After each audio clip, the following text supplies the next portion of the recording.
نحمده ونصلي على رسوله الكريم اما بعد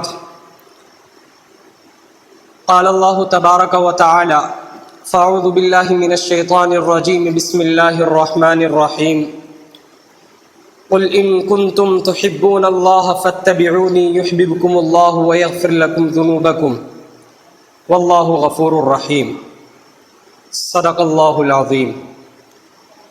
محترم دوستو، جیسا کہ آپ کو معلوم ہے کہ ربیع الاول کا مہینہ قریب ہے، اور اس ربیع الاول کے مہینے میں آپ کی ولادت بھی ہے، آپ کی وفات بھی ہے،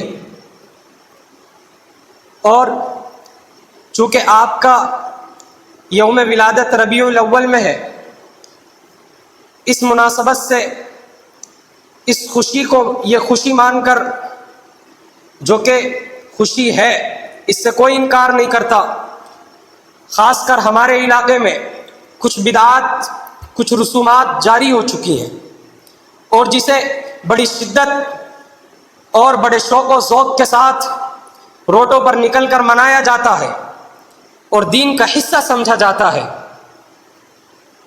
یہ بات ظاہر ہے کہ نبی علیہ الصلوۃ والسلام کی ولادت بڑی شان سے ہوئی۔ نبی علیہ الصلوۃ والسلام کی جب ولادت ہوئی، آپ کا حسن بچپن سے ہی نکھرا ہوا۔ آپ بچپن سے ہی جب یوم ولادت کا دن ہے، اماں آمینہ گود میں لے کے کہتی ہیں، مسکراتی ہیں، بڑا حسین بچہ اللہ نے دیا، بڑا خوبصورت بچہ اللہ نے دیا۔ میں عرض کروں، یہ جملہ تو ہر ماں بولتی ہے۔ تھوڑی دیر کے بعد اماں حلیمہ آ گئی۔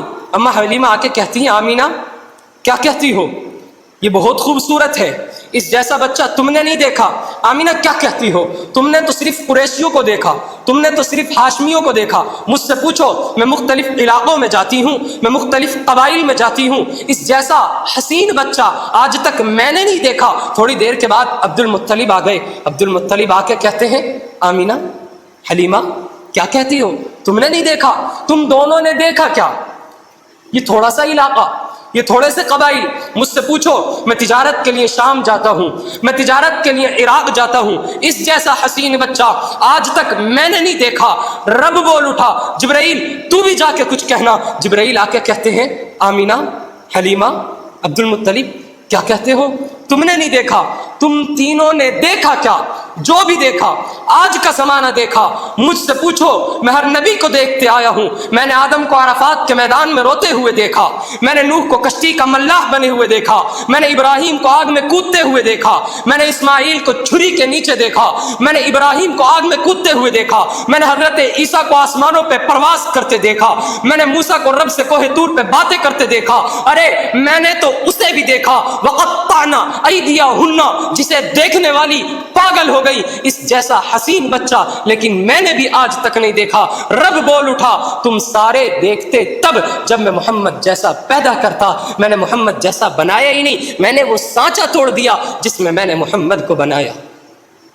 واقعی ہم کہتے ہیں نبی کی پیدائش بہت نرالی ہے، لیکن بعض لوگوں نے کہا کہ جب نبی پیدا ہوئے معلوم نہیں تھا یہ بچہ ایک وقت آئے گا کائنات کا سردار بنے گا، ایک وقت آئے گا ابو بکر اس کی جھولی میں ہوگا، ایک وقت آئے گا عمر اس کی جھولی میں ہوگا، ایک وقت آئے گا دنیا اس کے قدموں میں ہوگی، ایک وقت آئے گا قیصر اور کسریٰ اس کے قدموں میں ہوں گے۔ دنیا کو معلوم نہیں تھا، کوئی جانتا نہیں تھا، اس لیے نبی کا جشن کسی نے نہیں منایا تھا، اسی لیے نبی کی پیدائش کی خوشی کسی نے نہیں منائی تھی۔ لیکن اس روز جب نبی پیدا ہوئے تھے، آپ کے علاقے کا مولوی کہتا ہے، دلیل کے طور پر کہتا ہے کہ جب نبی پیدا ہوئے تھے، میرے نبی نے لائٹوں کی جگہ آسمان کو بنا دیا، ستاروں کو بنا دیا، لائٹوں کی جگہ سورج کو چمکا دیا، لائٹوں کی جگہ میرے اللہ رب العزت نے میرے نبی کے جشن کے لیے، میرے نبی کی ولادت کی خوشی کے لیے میرے اللہ نے اس وقت چاند کو لائٹ بنا کر پیش کر دیا۔ اس وقت جشن لائٹوں نے منایا، اس وقت جشن چاند نے منایا، اس وقت جشن ستاروں نے منایا، اس وقت جشن آسمان نے منایا۔ یہ دلیل کے طور پر پیش کرتا ہے. ہم کہتے ہیں ٹھیک ہے, ہم مانتے ہیں کہ اس وقت جب نبی پیدا ہوئے تھے کسی کو معلوم نہیں تھا. جبرائیل کو تو پتا تھا, میکائیل کو تو پتا تھا, اللہ تو جانتا تھا. جبرائیل نے کیوں نہیں کیا؟ اسے بھی چھوڑ, آگے چل. ابو بکر کے زمانے میں جب ابو بکر کا زمانہ آیا, دور خلافت ابو بکر کا تھا. حضرت ابو بکر کو معلوم تھا میرے نبی کی ولادت کا مہینہ ربیع الاول ہے. کیوں انہوں نے جشن عید میلاد النبی نہیں منایا؟ کیوں انہوں نے ولادت کی خوشی نہیں منائی؟ ایک وقت عمر کا آیا, حضرت عمر کے دور خلافت میں کیوں جشن منایا نہیں گیا؟ علی کا دور آیا, معاویہ کا دور آیا, عثمان رضی اللہ تعالی عنہم کا دور آیا, ان سب کا دور آیا, کیوں جشن نہیں منایا گیا؟ اور آگے چل, امام اعظم ابو حنیفہ کا دور آیا, کیوں جشن نہیں منایا گیا؟ امام مالک کا دور آیا, امام شافعی کا دور آیا, امام احمد بن حنبل کا دور آیا. آگے چل اور آگے چلے گا, جتنی آگے چلتا جائے گا کسی نے نبی کا جشن نہیں منایا, کسی نے یوم ولادت نہیں منائی. تو معلوم ہوا اگر نبی کا جشن ہوتا تو مناتے, نبی کا جشن ہے نہیں اس لیے مناتے نہیں. پھر دلیل کے طور پر کہتے کیا کہتے ہو؟ نبی کا جشن نہیں منایا, نبی کی خوشی نہیں منائی یوم ولادت کے طور پر. اپنوں کی تو بات چھوڑو, نبی کی خوشی جب نبی آئے غیر منا رہے. کہا کون؟ کہ دیکھو جب ابو لہب جو نبی کا چچا ہے, جب نبی کریم صلی اللہ علیہ وسلم دنیا میں آئے, ابو لہب اپنی وادی کو نبی کے آنے کی خوشی میں آزاد کر دیتا ہے. دیکھ نبی کی خوشی ابو لہب کو ہو رہی ہے. میں نے کہا ٹھہر جا, دیکھ ابو لہب نے جشن عید میلاد النبی تیرے قول کے مطابق منایا, یعنی ابو جہل کو خوشی ہوئی کہ نبی آئے ہیں, اس وجہ سے اس نے باندی کو آزاد کیا. لیکن جب اس نے خوشی منا کر, خوشی منانے کے باوجود آج وہ جہنم میں ہے. بلال نے خوشی نہیں منائی, ابو بکر نے خوشی نہیں منائی, عثمان نے خوشی نہیں منائی, عمر نے خوشی نہیں منائی, علی نے خوشی نہیں منائی. آج بھی وہ جنت میں ہے, میرا عقیدہ ہے وہ جنت میں ہے. میں نے خوشی نہیں منائی, میں ان کے ساتھ ہوں گا, باقی فیصلہ تیرے اوپر ہے. تو خوشی مناتا ہے, ابو لہب نے خوشی منائی تھی, اب تو فیصلہ کر لے تو کس کے ساتھ ہوگا. انہوں نے جشن عید میلاد النبی کا نام رکھا, بہت خوبصورت ایک لبادہ اسے اڑا دیا, اس میں لپیٹ دیا. یہ وہی ہے جس کو انگریز نے برتھ ڈے کا نام دیا تھا.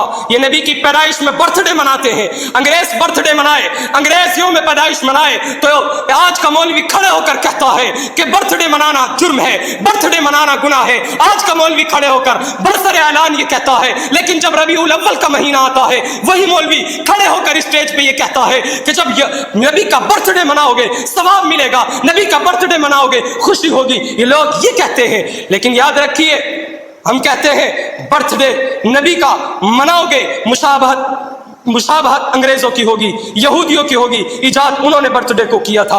اور اللہ کے رسول صلی اللہ علیہ وسلم نے فرما دیا من تشابہ بقوم فہو منہم. پھر یہ آخری بات اپنی ذکر کر کے اپنی جگہ لیتا ہوں.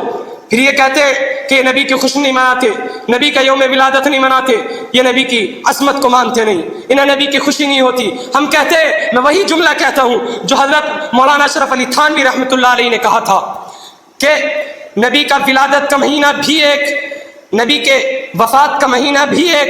اگر ہم خوشی مناتے ہیں وفات سامنے آ جاتی ہے, اگر ہم غمی مناتے ہیں ولادت سامنے آ جاتی ہے, تو ہم مبہم ہیں, ابہام ہو گیا. ہم کریں کیا؟ خوشی منائے تو وفات سامنے, غمی منائے تو خوشی سامنے. تو حضرت نے فرمایا کہ اللہ نے میرے دل میں الہام ڈالا, اللہ نے ایک میرے دل کے اندر یہ بات ڈالی کہ اتنی خوشی مناؤ کہ وفات کو بھول جاؤ, نہ اتنی غمی مناؤ کہ خوشی کو یعنی یوم ولادت کو بھول جاؤ.